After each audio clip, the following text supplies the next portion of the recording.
distractions going around the English game this week with the Caterpillar Cup matches kicking off on Tuesday and Wednesday. But Rovers, all eyes on Saturday, and they're taking on Luton Town this weekend. We'll talk about the match and much more next.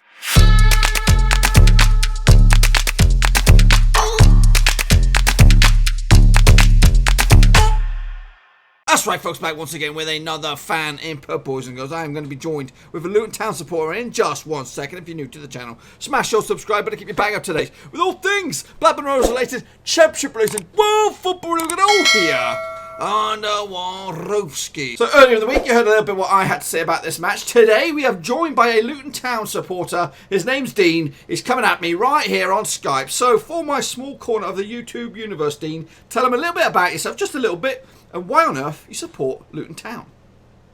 So I'm a Luton Town fan. I'm 18 years old, and pretty much the reason why I support Luton Town, it's a family thing.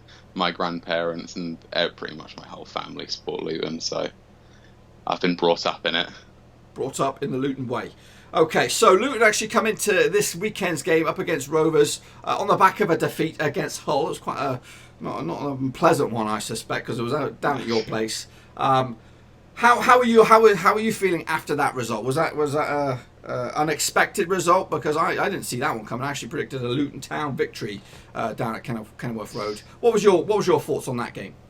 I was disappointed, really, because it was a home game where I thought that we could have really got some points on the board from it, and it was one where I think we should have.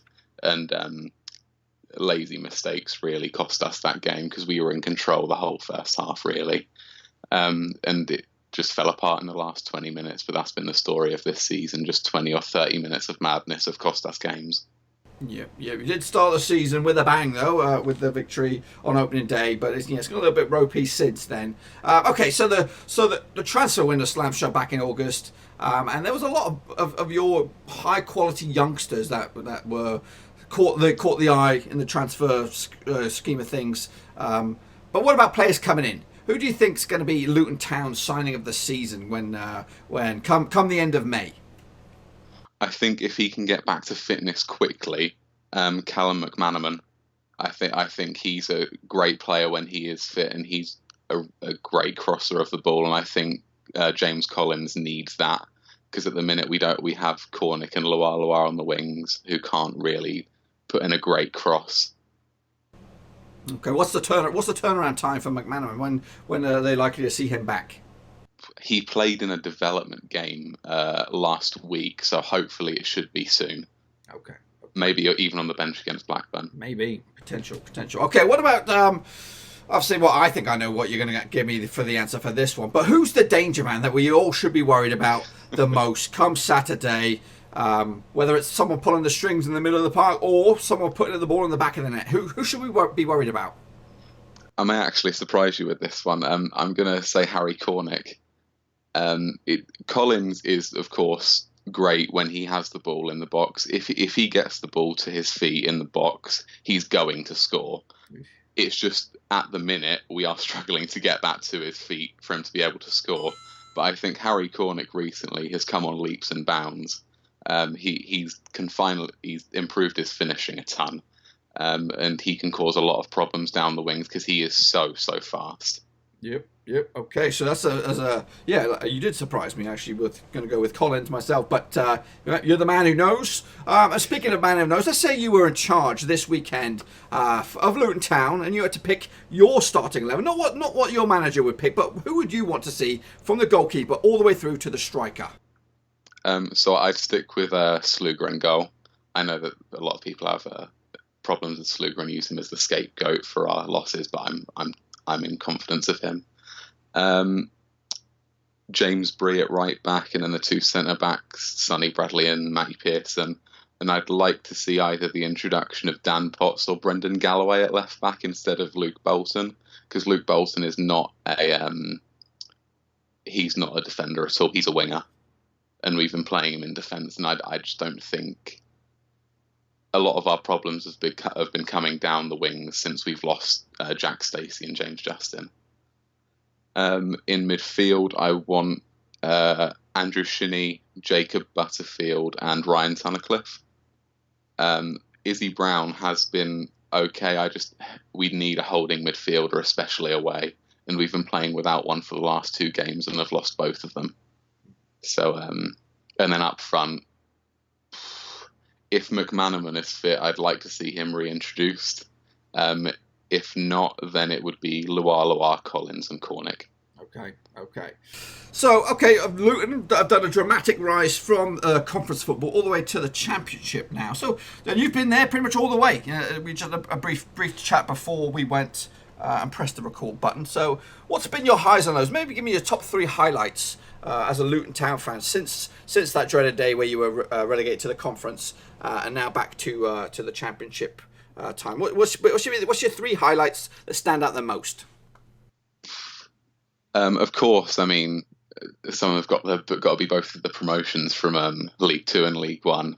I think League 1 especially, just because that season I said that I'd just be happy to stay up that season, and I was completely blown out of the water, and we were champions.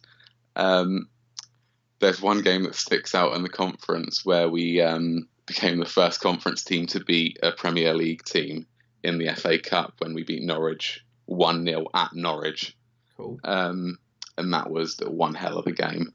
I think we sold out their away end, and it was brilliant.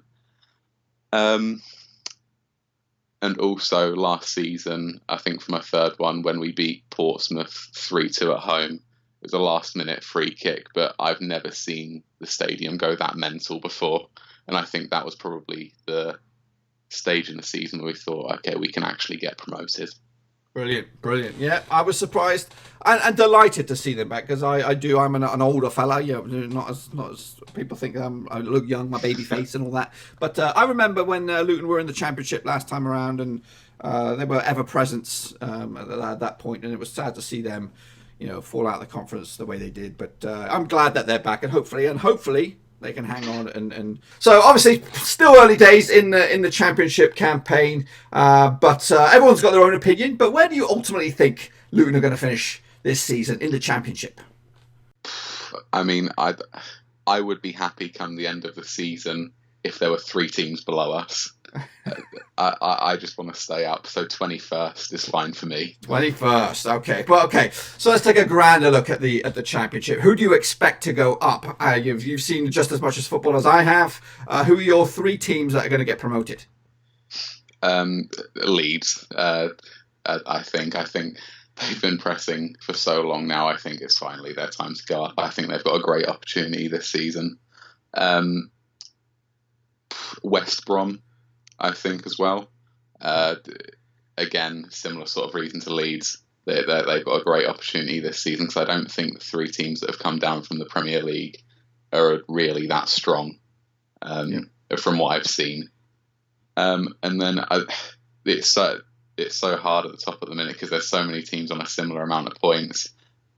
When we played QPR last week, I thought in attack they were very impressive, and they started very well. So I think they could be a bit of a dark horse. Okay, cool. Now, you did mention it. You hope that there are 3 teams below you at the end of the season. Who are those 3 teams going to be? Who's your tips to go down?